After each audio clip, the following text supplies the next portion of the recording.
Ice Maiden by Paul Jennings. Just wouldn't go anywhere near a redhead. And don't get me wrong, start calling me heroist or something like that. Listen to what I have to say, then make up your mind. It all started with Mr. Mantellini and his sculptures.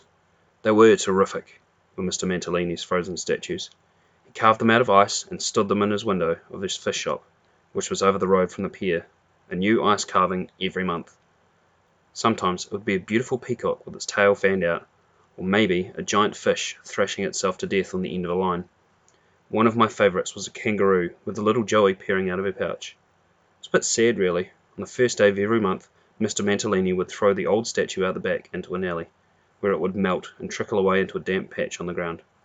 A new statue would be in the shop window, sparkling blue and silver as if it had been carved from a solid chunk of the Antarctic shelf. Every morning, on my way to school, I would stop to stare at his statue. On the first of the month, I would be there after school to see the new one.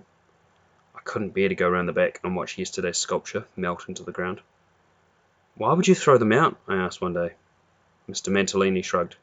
"You live, you die," he said. Mr. Mantellini took a deep breath. Now he was going to ask me something. Same old thing he'd asked me every day for weeks. "My cousin Tony came from Italy. Next month you take to school. Your friend? My cousin have red hair. You like?" I gave him my usual answer. "Sorry," I said. "I won't be able to." Couldn't tell him that it was because I hated red hair. I didn't want to hurt his feelings. He just stood there without saying anything. He was disappointed in me because we were friends. He knew how much I liked his ice statues, and he always came out to talk to me about them. "You funny boy," he said. He shook his head and walked inside. Thought I saw tears in Mr. Mantellini's eyes. I knew I'd done the wrong thing again, and I was sorry, but I didn't want a redhead for a mate. I felt guilty and miserable all day, but after school I cheered up a bit. It was the 1st of September. There'd be a new ice statue in the window. It was always something to look forward to.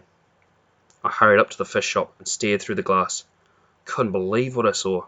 The ice statue of a girl reminded me of one of those Greek sculptures that you see in museums. It had long tangled hair and smiling lips. Its eyes sparkled like frozen diamonds.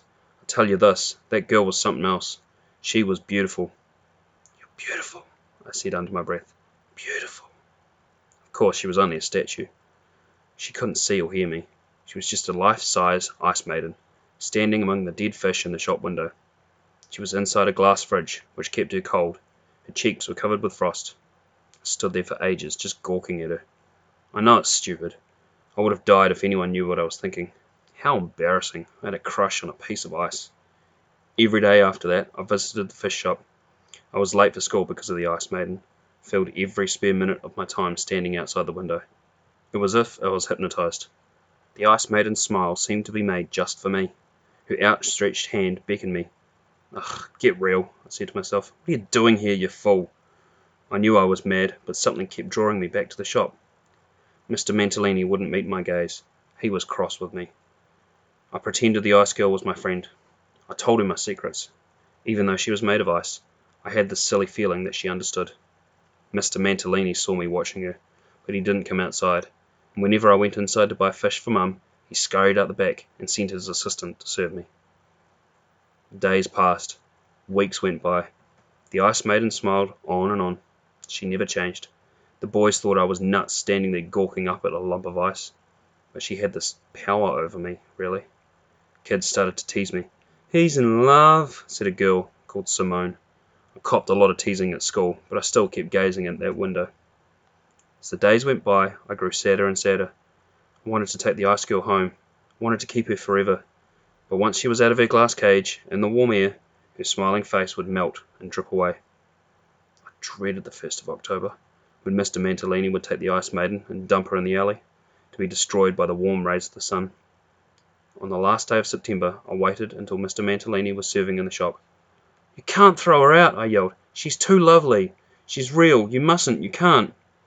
I was nearly going to say, "I love her," but that would have been stupid. Mr. Mantellini looked at me and shrugged. "You live, you die," he said. "She's ice. She cold. She water." I knew it was no good. Tomorrow Mr. Mantellini would cast the ice girl out into the alley. The next day I wagged school. I hid in the alley and waited. Minutes dragged their feet. The hours seemed to crawl. But then, as I knew he would, Mr. Mantalini emerged with the Ice Maiden. He dumped her down by the rubbish bins. Her last resting place was to be among the rotting fish heads in an empty alley. Mr. Mantalini disappeared back into the shop, rushed over to my Ice Maiden. She was still covered in frost and had sticky frozen skin. My plan was to take her to the butcher. I'd pay him to keep the Ice Maiden in his freezer where I could visit her each day. I hadn't asked him yet, but he couldn't say no, could he? The sun was rising in the sky. I had to hurry. The Ice Maiden still stooped, still reached out.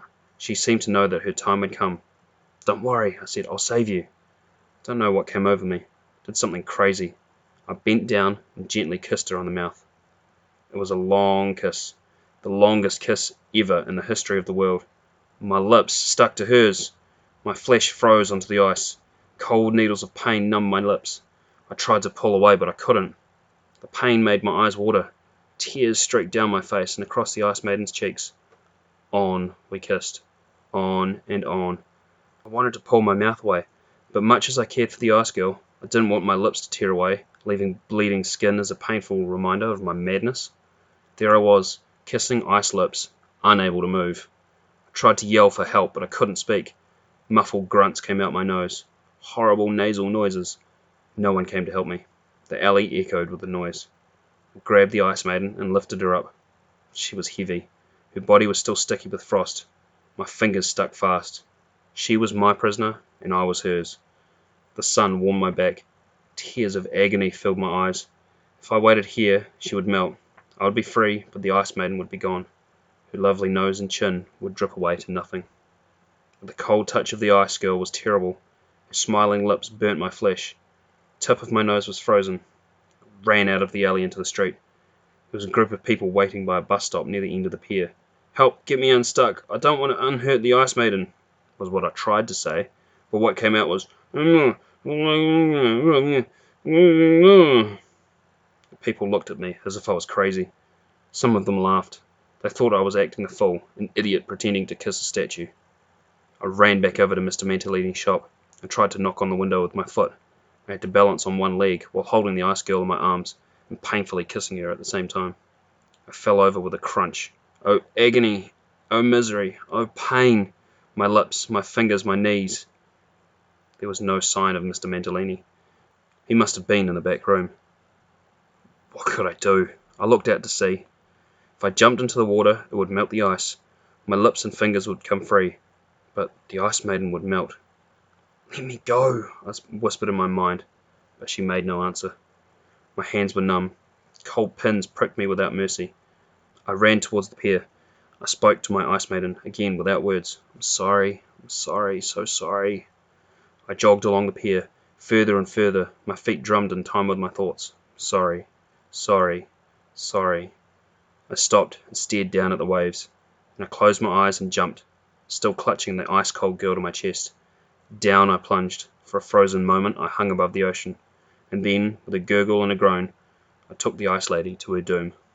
The wave tossed above us. The warm water parted our lips. My fingers slipped from her side. I bobbed up like an empty bottle and saw her floating away. Already her eyes had gone. Her hair was a glassy mat. The smiling maiden smiled no more. She was just a lump of ice melting in the waves. "No!" I screamed. My mouth filled with salt water, and I sank into the sea. They say that your past life flashes by when you are drowning. Well, it's true. I relived some horrible moments. I remember the time in a small country school when I was just a kid, and the only redhead. I saw the school bully Johnson teasing me every day. Once again I sat on the school bench at lunchtime. Alone, rejected. Not allowed to hang around with the others, just because Johnson didn't like red hair. Once again I could hear him calling me carrots, ginger. They were the last thoughts that came to me before the world vanished into salty blackness. But I didn't drown. In a way, my hair saved me. It must have been easy for them to spot my curly locks, swirling like red seaweed thrown up from the ocean bed. Mr. Mantalini pulled me out, he and his cousin. I could hear him talking, even though I was only half conscious. "You live, but you not die yet." Didn't want to open my eyes. Couldn't bear to think about what I'd done to the Ice Maiden. I was alive, but she was dead, gone forever. In the end, I looked up. I stared at my rescuers, Mr. Mantalini and his cousin. She had red tangled hair and smiling lips. Her eyes sparkled like frozen diamonds. I tell you this, that girl Tony was something else. She was fantastic. "You're beautiful," I said under my breath. "Beautiful." Mr. Mantalini's ice statue had been good, but not as good as the real thing. After all, it had only been a copy of his cousin Tony. I smiled up at her, and she smiled back, the real smile. I guess that's when I discovered that an ice maiden who is dead is not sad, and an ice maiden who is red is not bad. Not bad at all.